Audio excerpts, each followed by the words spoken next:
Hello guys and welcome back. If you are new around here, I cover mostly Australian cases and today we are covering another solved case. So having said that, let's get into it. Today we are heading all the way back to the year of 1996 to the city of Shell Harbour in the Illawarra, that is such a hard word, Illawarra region of New South Wales, which, for reference, is about a 1 hour and 30-minute drive south of Sydney. There on 26 Shearwater Boulevard, in the suburb of Albion Park Rail lived the Gruchy family. The Gruchy family consisted of mum and dad, Jennifer and Wayne, and their 3 teenage children, 13-year-old Sarah, 15-year-old Adrian, and 18-year-old Matthew. And although I couldn't find much information on this family, from all accounts they were just a normal, happy family, and the Gruchy children were sweet, kind, and well behaved. So let's discuss the morning of Wednesday, March 13. The previous evening, Matthew had stayed over at his girlfriend Alyssa's place, and Alyssa lived in the suburb of Woonona, which was about a 30-minute drive from the Gruchy house. Matthew did take his mum's car to get there as he didn't have his own vehicle, and he left his girlfriend's place at approximately 8 a.m. that morning, arriving home at about 8:30. He did usually take his father's car, as his mother wasn't particularly happy about him taking hers, but Wayne's car had been in an accident recently and was in the repair shop, so unfortunately the family were down one car. Anyway, Matthew arrives home, but he's not there too long because he decides to head out and grab some cigarettes. While he's got vehicle access, I suppose. He isn't gone too long though, and upon arriving back home and being inside for a couple of minutes, he notices that it's unusually quiet. He decides to check in on his mum in her bedroom, and this is when he makes a truly horrifying discovery. Matthew runs from the house and into his neighborhood's street, where he desperately begins shouting for help. He soon spots his neighbor, Stephen Bailey, and runs over to him, telling him in a frantic tone there's something wrong with Mum and Sarah.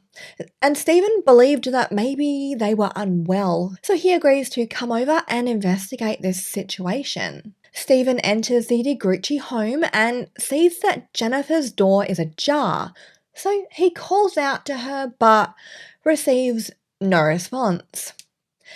He then decides to cautiously enter the bedroom, and as he does, he spots a lump wrapped in a doona or the blanket lying on the bed. Assuming it's Jennifer, Stephen approaches and slowly pulls back the blankets. What he would witness would not only scar Stephen, but every single police officer and investigator involved in this case for the rest of their lives. And in fact, one police officer would be so traumatized by what they witnessed on this day, they would quit the police force that very day, never to return. Stephen Bailey then runs back into his own home and shouts for his father to call emergency services. And not long after this, the police and ambulance arrive. Matthew, who was tearful and visibly shaken, kept repeating to the emergency services, "What happened? Who done this?" Not long after this, he was taken to hospital himself, I'm guessing to be treated for shock. Meanwhile, the Gruchy home was cordoned off as a crime scene. Unfortunately, Jennifer Gruchy would not be the only body discovered in the Gruchy home that morning. 13-year-old Sarah and 15-year-old Adrian were also found deceased in other parts of the home. So I'm about to describe the crime scene, and this does involve the murder of 2 children. There is no sexual assault involved, however, if you are sensitive to violence against children, I would consider skipping this part. I'll put a timestamp on the screen somewhere here if you want to skip ahead. 42-year-old Jennifer Grucci was found lying on her blood-soaked bed in her bedroom, wrapped up in her doona covers. Her head and facial injuries were so brutal that blood match samples were required by the coroner in order to positively identify her. And a strange detail of this crime scene was that a large piece of carpet, as well as some smaller chunks, had been cut out and removed from the bedroom floor, no doubt in an effort by the perpetrator to remove evidence. 13-year-old Sarah was found similar to her mum on her bed in her bedroom with horrific head and facial injuries. A Walkman found next to her bed indicated that she may not have heard her mum's attack because she was listening to music, and this may explain why she didn't try to escape. She did, however, put up a fight against her attacker, evident in self-defense bruises found on her arms. And for my younger viewers wondering what a Walkman is, by the way, it's just like a portable music player for cassette tapes, kind of like a Discman or an iPod. And if you don't know what the aforementioned items are, honestly, I can't help you.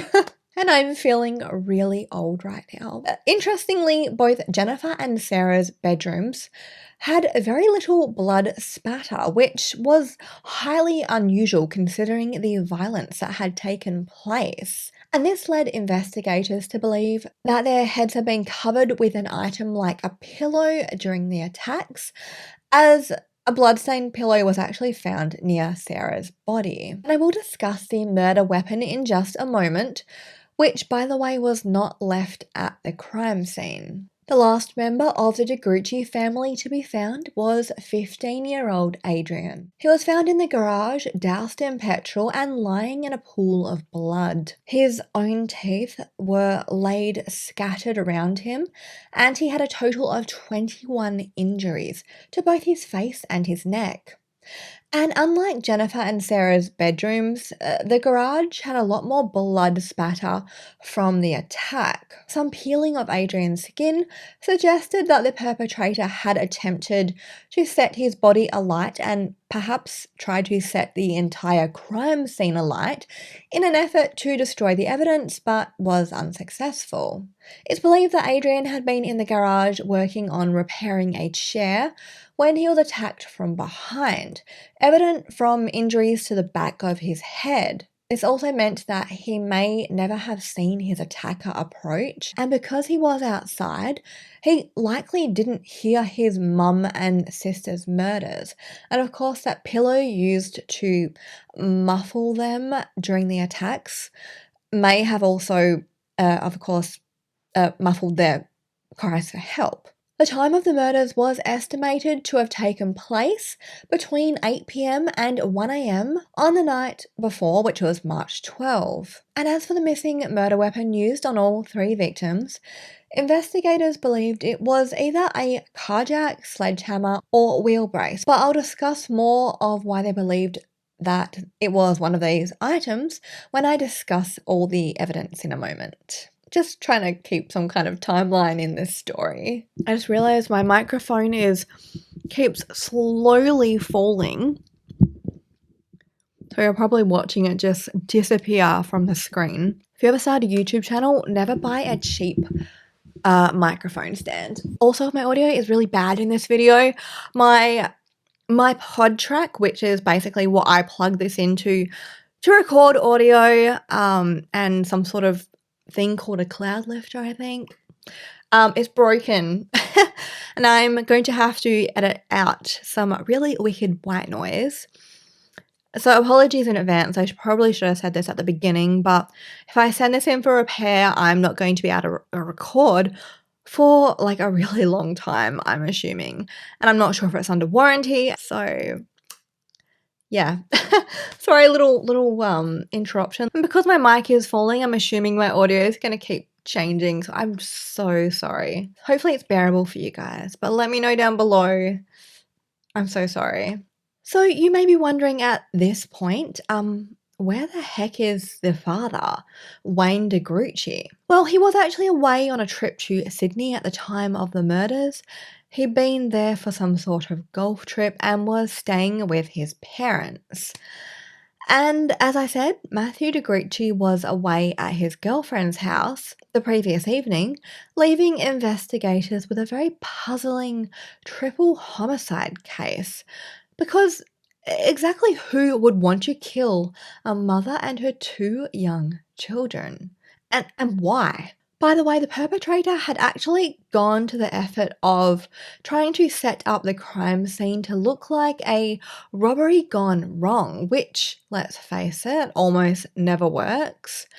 Particularly when the attacks are this violent, frenzied, and clearly very personal. Add to that very few things were even taken from the home, and certainly nothing of value. For example, a video recorder and some cheap calculators were taken, but Jennifer's jewellery remained untouched. To give you an indication of just how violent the attacks had been, without going into any further detail, a pathologist that examined the bodies would later state that they resembled plane crash victims. Homicide investigator Belinda Neal, who was actually on her first day on the job as a homicide investigator, believe it or not, to this day says this was one of the worst crime scenes she ever witnessed in her career. And I just can't begin to imagine that on your very first day in homicide, probably a job you have been dreaming about for years,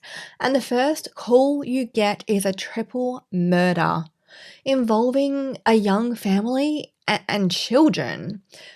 Totally and utterly traumatic. And in fact, years later, Belinda Neal did write a book, which, by the way, I can not recommend highly enough to you, talking about her time in the homicide unit and her experience with PTSD.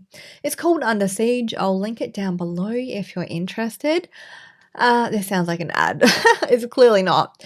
But Belinda Neal did also do an interview with the Australian True Crime podcast, great podcast, about this case, if you would like to hear it and get another perspective on this case. I'll also have that linked down below if you're interested. So an investigation began, and in the beginning, anyone and everyone was a suspect. But as is the case with any similar crime to this one, the husband is always the first person they look into. So Wayne de Gruchy was interviewed and his alibi is closely looked at. Strangely, several witnesses actually reported seeing Wayne's vehicle, a dark blue Commodore, outside the de Gruchy home around the time of the murders. But this was proven to be impossible, as it was confirmed the car was in the repair shop at the time. His alibi was soon confirmed. He was in Sydney when his family was killed. However, there has been whisperings that he was actually in Sydney to visit his girlfriend, but regardless of any infidelity, he himself could not have committed the murders.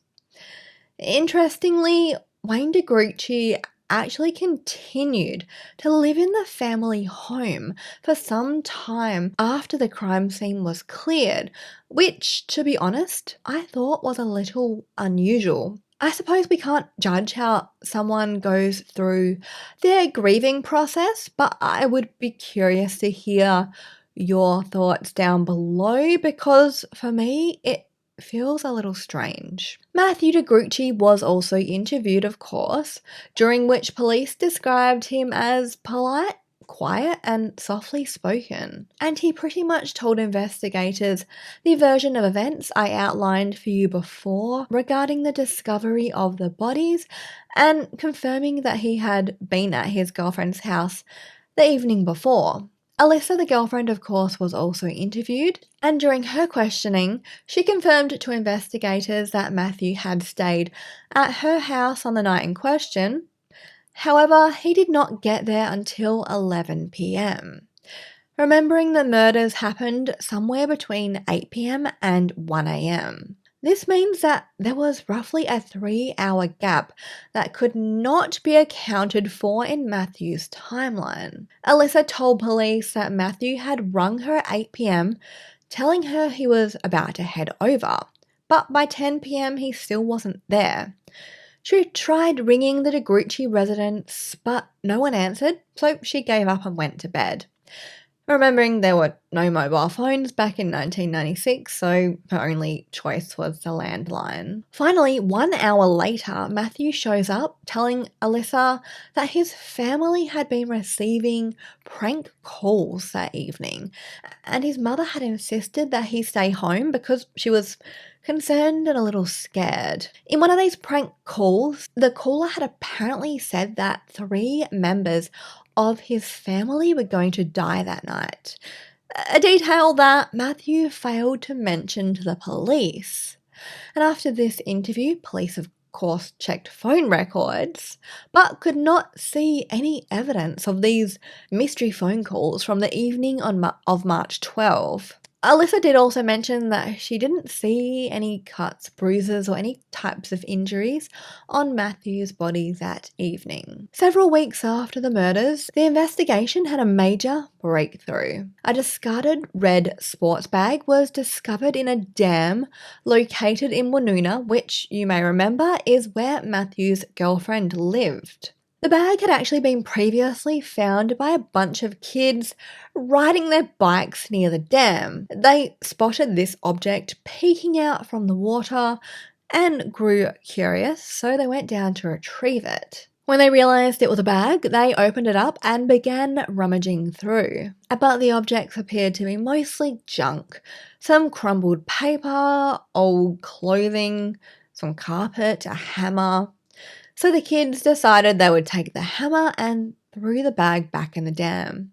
Then off they went on their merry way, not giving the whole incident a second thought. That was until some time later when someone realised that the discovery of the bag may have been significant and contacted police. The timeline as to when the kids found this bag and when the investigation retrieved it seems to vary significantly online, so I'm going to call it even and say it was retrieved roughly 1 month after the murders, but I'm not 100% sure. Regardless, police went to retrieve the bag, and when they did, they also searched the entirety of the dam. Found in both the bag and the dam were pieces of carpet, a video recorder, some compact discs, 2 t-shirts, a bottle of Sambuca, a ripped up note in a resealable plastic bag, some band-aids in this plastic bag,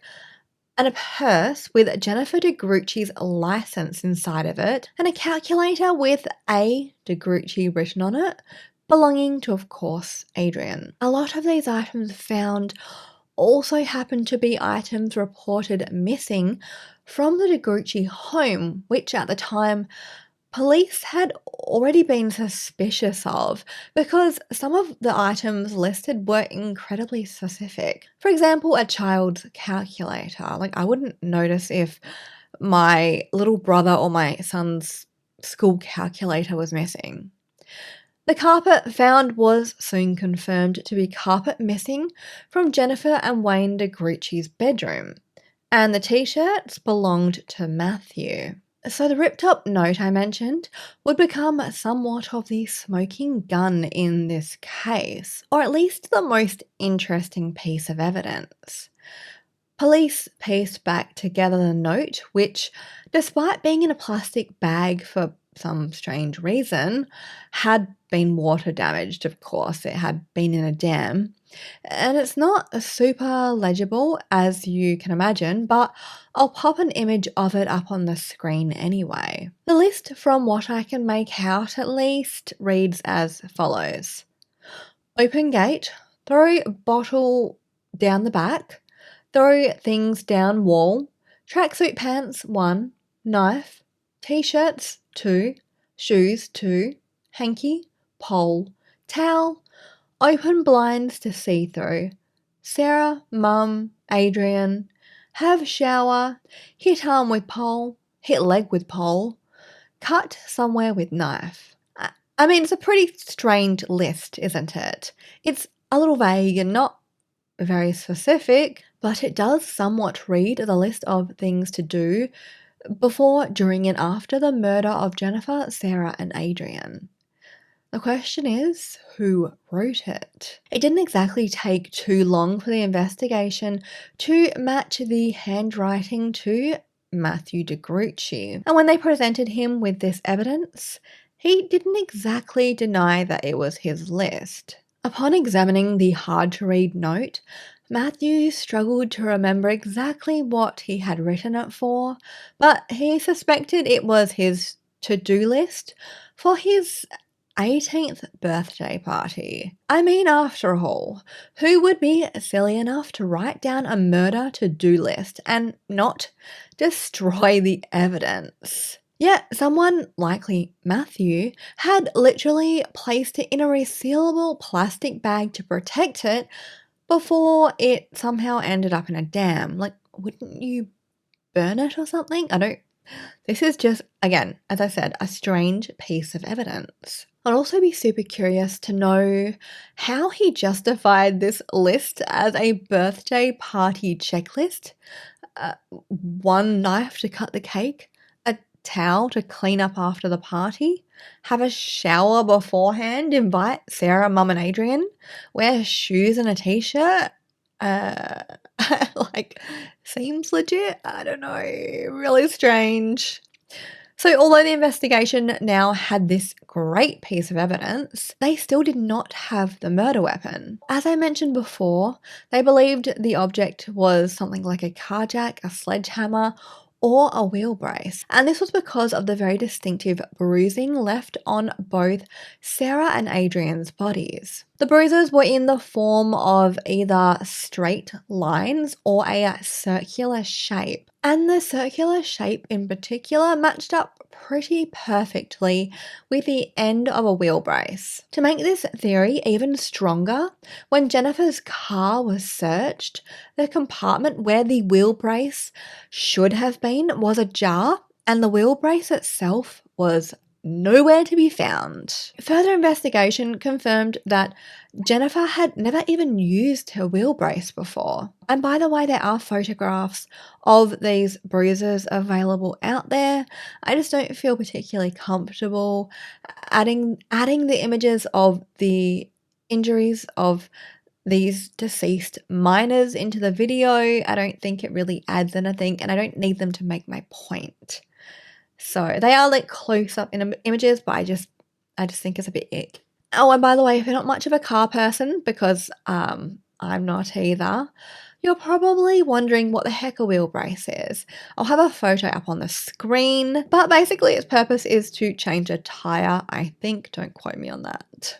Anyway, unfortunately, to this day, the murder weapon has never been found. So I want to circle back to the carpet evidence for just a moment that came from Jennifer's bedroom. When Jennifer's car was examined, they actually found a single piece of carpet fibre on the floor, which was of course tested and found to be a probable match to the carpet from Jennifer's bedroom, meaning that whoever had cut the carpet from the floor had also taken it into the vehicle with them and had driven Jennifer's vehicle, or at least been in it. And who drove Jennifer's vehicle the evening before the murders? Matthew Gruchy. There was also blood staining on the carpet fibre, and no surprise here, it belonged to Matthew. Speaking of blood, at the crime scene, they did find a few blood stains that were a match to Matthew, though not as much as you would expect from a violent crime scene. Plus, he did live there, so there was a possibility that his blood could have already been there. And the jerry can that was used to douse Adrian's body in petrol was also tested for fingerprints. And the fingerprints found on there did belong to Matthew. However, as this jerry can was actually used by the entire family, predominantly Matthew, to fill up the family's cars with petrol, this didn't really add any further proof to the really already growing mound of evidence. And the last thing worth mentioning is a little mistake that Matthew made during his police questioning. And any keen listeners may have picked up on this little mistake earlier because I pretty much told Matthew's version of events from the morning that he discovered the bodies, including his little slip up. He told investigators that he entered his family's home that morning, noticed it was quiet, and went to check on his mum in her bedroom, where he found her deceased. Police asked if he'd checked his sister's room, Sarah's room, and he said no. Then Matthew ran outside and told his neighbour something is wrong with Mum and Sarah, except how would he know that something was wrong with Sarah if he never went to check on her? 3 months after the crimes took place, Matthew Grucci was arrested for the murder of his mother, Jennifer, brother Adrian, and sister Sarah. He insisted to police that he was innocent, and in fact his girlfriend, father, and several members of his family on his father's side continued to support him after his arrest and believed in his innocence. So what the investigation believed happened, in short, was that Matthew had gotten into some sort of argument about borrowing his mother's car. As I said, he did often borrow his father's car, but that wasn't an option on this day.